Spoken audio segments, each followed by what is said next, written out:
ल लाग्यो जनकपुरतिर सबैलाई स्वागत छ। नमस्ते सबैलाई, म अब जनकपुर जाँदैछु अनि तपाईँहरू सबैलाई मेरो ब्लगमा धेरै धेरै स्वागत छ। लागे है त म जनकपुर, अहिले म चाँदी खोलामा आएको छु। म मन्त्र फुक्छु अब, पण्डितको मन्त्र।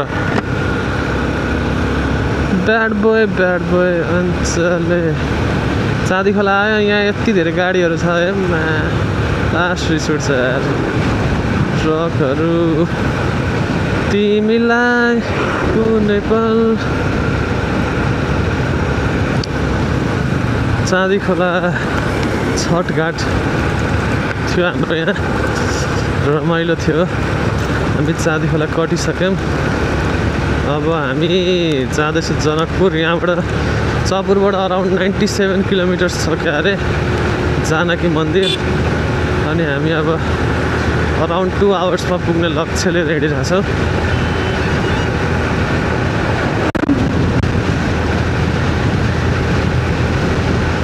बिस्तारै जान्छौँ। यहाँ हाइवेमा गाडीहरूले पेलेको छ ल्याङ ल्याङ ल्याङ ल्याङ। धेरै डम्पिङ साइट बनाइसकेको छ यतापट्टि। कस्तो 4x4 छ, अति 4 चाहिँ नगरौँ न हो चन्द्रपुर नगरपालिका। हामी अब लचका साइड पुग्न लागिरहेछौँ। छ्या के गनायो हो यस्तो जङ्गलमा। लास्टै धेरै के हो, बिहान भएर हो कि के भएर हो मैले बुझ्नै सकेको छैन। मेरो ठाउँै छैन बा। कति धेरै गाडीहरू आज अति हिँडेको छ यार।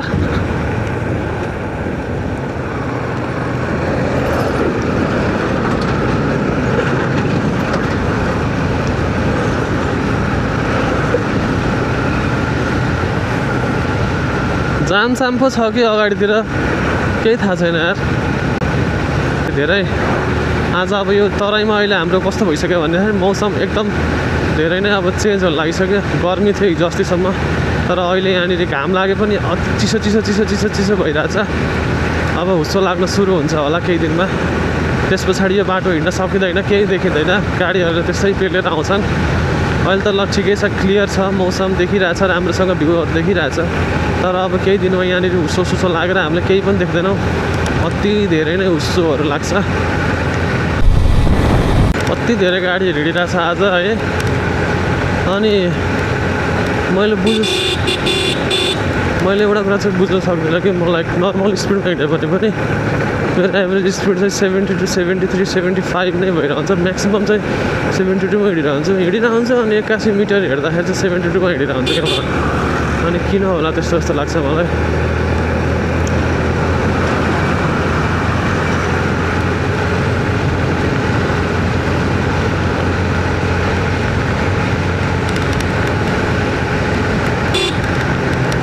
लचकन पुल आयौँ हामी। चन्द्रपुर नगरपालिकाको ट्रक 4 उठाउने ट्रक यहाँ आइपुगेको रहेछ। जेएनसीको आन्दोलनमा सब ट्रकहरू फुटाइदिनु भएको थियो। ठिक छ। ब्याड बोय अञ्चले यति धेरै गाडी रेडी। सायद यो टाइममा धेरै गाडीहरू हिँड्छन् होला। काठमाडौँ जाने गाडीहरू, पूर्व जाने, पश्चिम जाने गाडीहरू धेरै हिँड्नुहुन्छ होला। औरै आइपुगेको छ हामी।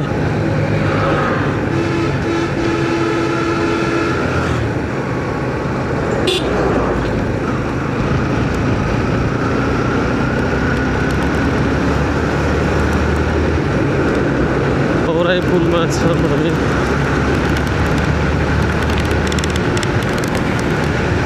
ठिक छ। पौराई यतापट्टि छ हाम्रो। यो खोला भयो पौराई। यो पुल कटेपछि यो ठाउँलाई पौराई भन्छ सबैले होइन। तपाईँहरू सबजनाले पौराई बाबालाई दर्शन गर्नु होला। पौराई परमथान क्लियर भ्यू देखिन्छ होइन। डाँडाको चुरे पहाडको। म अहिले मङ्गलपुरमा छु। अनि अब म बागमती केही छिनमा आउँछु। बागमती अब केही छिनमा आइहाल्छ। बागमती पुग्न लागिसके। तर यहाँबाट चाहिँ बवाल भ्यू देखिन्छ क्या चुरेको। बवालै भ्यू देखिन्छ। अनि यतापट्टि छ सायदबाट डोटे डाँडा यतापट्टि यो लेफ्ट साइडमा मेरो यो त अहिले हामी मङ्गलपुर बजारमा छ होइन अनि मेरो लेफ्ट साइडतिर चाहिँ डोटे डाँडा छ जस्तो लाग्छ मलाई एकचोटि डोटे डाँडा पनि गएको थिएँ म त्यहाँनिर त्यो कस्तो दामी सिनिक बादलको भ्यूहरू देखिन्छ भनेर गएको थिएँ तर म गएकै दिन अनलक्की पऱ्यो होइन केही देखेन ठिक चाहिँ केही छैन अहिले चाहिँ म अब बागमती पुग्न लागिसकेँ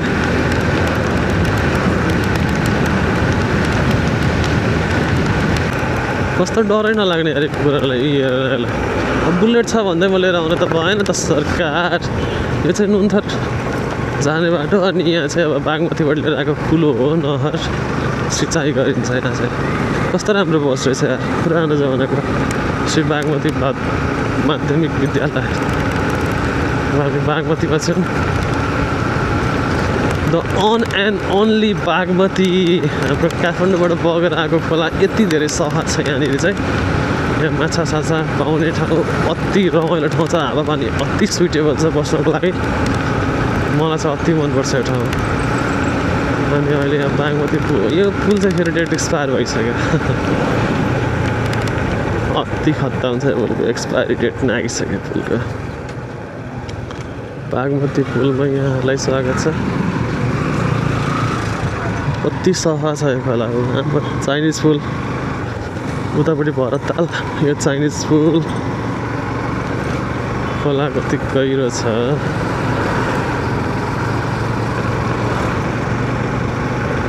दाई साइदेली कति आनन्दसँग बगिरहेछ नौ लागिसक्यो मलाई तर नुहाउनु हुँदैन हिजो भर्खरै हाम्रो घरतिर एउटा बच्चा डुबेर मऱ्यो अरे यहाँ बागमती खोलामा ठिक छ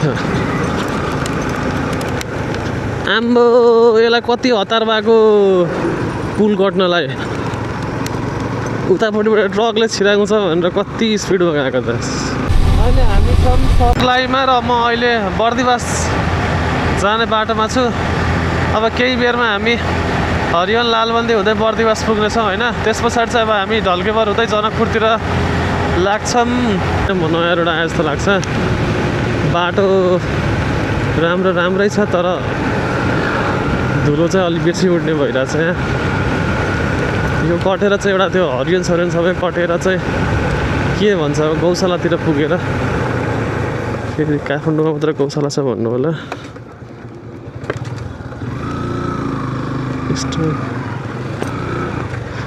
कस्तो डरलाग्दो बाटो हो यार राति आयो भने त मान्छे पल्टिन्छ त यार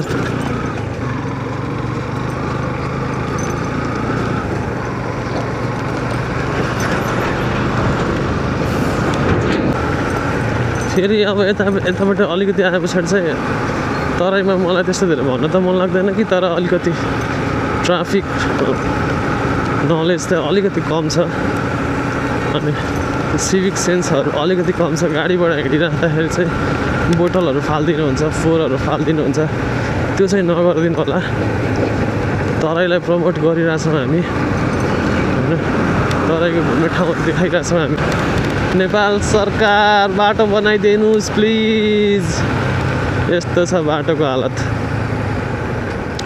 के गर्ने होला यताबाट जाऊ होला धुलो अलिकति कम छ कि ठिक छ लालबन्दी हरियन के हो यो हरियन हो क्या हरियन आइपुगेछौँ है सर्लाहीको हरियन आइपुगेछौँ अति ठुलो बजार छ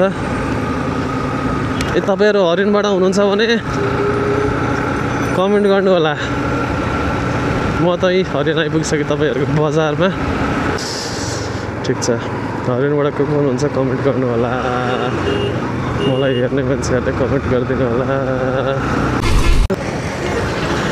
त्यो ट्रकवालालाई धेरै धेरै धन्यवाद यति गरेपछि धुलो उड्दैन मात्र भने मेरो आँखाभरि छारो हुन्थ्यो होला अहिले अनि ट्रक दाजु कता आउनु भएको तपाईँ कति हतार हो ओहो दाइ कता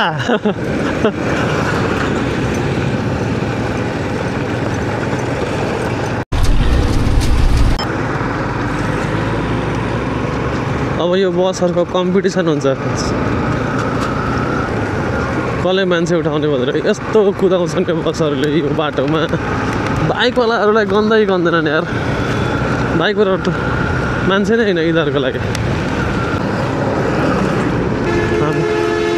मा कसम कत्रो कुदाएर आएको त यार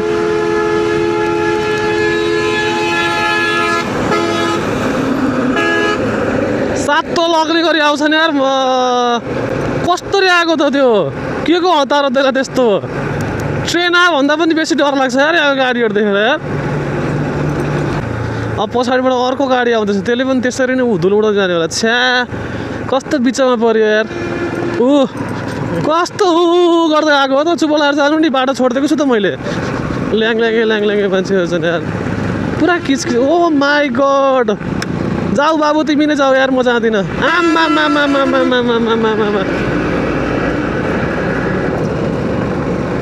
दाइ के हो ठिक गर्यो जान्दिएन ठिक गर्यो म त फसेकै बरु छ्या ओहो कालो लुगा लाएर आएको सेतो भयो ओ माई गड प्रभु छ्या मिस्टर कोटा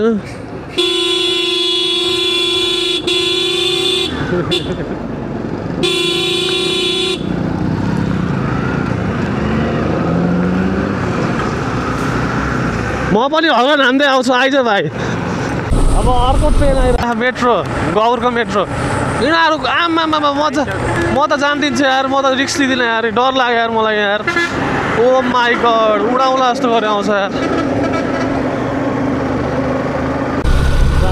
मात्र ठिक छ तर यहाँ अति ल्याङल्याङ्गे बाटोहरू छ अफ रोड जस्तो छ क्या अफ रोड त होइन पिचै भयो भने त्यो अलिकति स्मुथ खाले पिच छैन क्या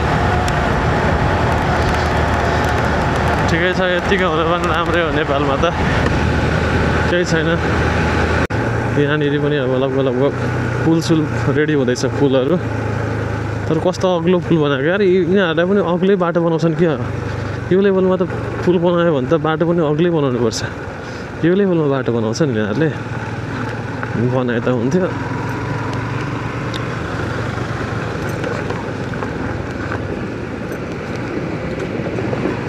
हाम्रो यो दाजुहरूलाई धेरै धन्यवाद भन्छु म यस्तो धुलो उडिरहेको हुन्छ घाम पानी केही नभए दिनरात काम गर्नुहुन्छ त्यही हो कि कन्स्ट्रक्सन कम्पनीले चाहिँ अलिकति ढिलासुस्ती गर्नुहुन्छ र मात्रै नत्र त सबै कुरा ठिक हो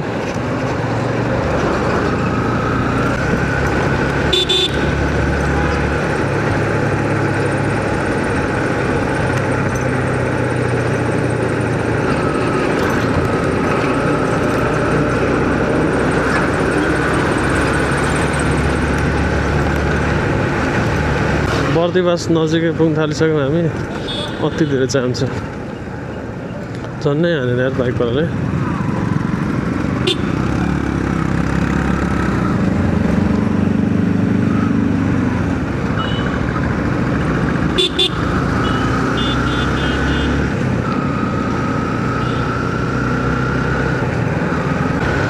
बर्दिवास बजार अब हामी अगाडि बढ्छौँ ढल्केवरतिर यतापट्टिबाट सायद बिपी राजमार्ग पनि छुट्टिन्छ यहाँसम्म हो क्या है धुलीखेलदेखि बर्दिवाससम्मलाई बिपी राजमार्ग भन्छ र चाहिँ मलाई एकदम धेरै राम्रो लागिरहेछ है बर्दिवासको पुल कट्ने बित्तिकै यो बाटो यत्तिकै बाटो भयो भने पनि कति रमाइलो हुन्छ केही छैन अझ उता जनकपुर साइडतिरको बाटो चाहिँ बनाएकै छ त्यो त फुल एन्ड खतरा नै छ त्यो त बाटो होइन त्यही पनि यो स्टेट हाइवे पनि यत्तिको क्वालिटीको बनायो भने चाहिँ दामी हुन्छ अहिले म लालगढमा छु त्यहाँबाट सिधै हो सायद जनकपुर जाने बाटो म अलिक कन्फ्युज हुन्छु यार कहाँबाट जान्छ विराटनगर जाने बाटो चाहिँ कुन हो र फेरि अलिकति कन्फ्युजिङ छ क्या यो पोइन्टमा आएपछि चाहिँ कन्फ्युजिङ लाग्छ होला केही छैन सोधौँला हेरौँला यतापट्टि हो क्या विराटनगर यतापट्टि विराटनगर हो यतापट्टि साला पूर्व तिमीलाई पूर्व यो जस्तो लागिरहेको छैन तिमीलाई यो पूर्व जस्तो लागिरहेको छैन यो सिधै जाने हो जस्तो लागिरहेको थियो जनकपुर हामी त सिधै जाने हो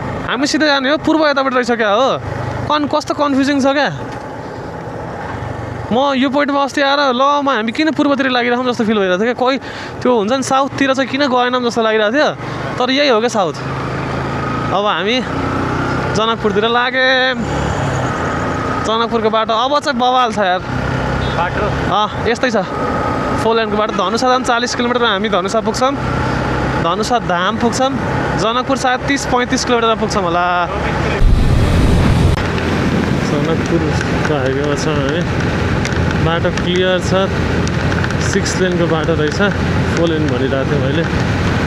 बाटोमा कतै केही पनि छैन, बाटो ठिक छ, राम्रो बनाउनु भएको रहेछ। यतिको स्पिडमा हिँड्दाखेरि पनि 70 to 73 अनि 80 पनि हिँडिरहेको छु बेला बेलामा।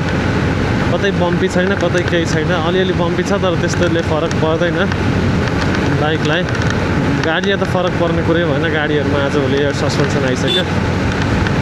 बाइकलाई ठिकै छ। लाइन मार्किङ्सहरू पनि राम्रो बनाइदिनु भएको रहेछ, राम्रो छ बाटो।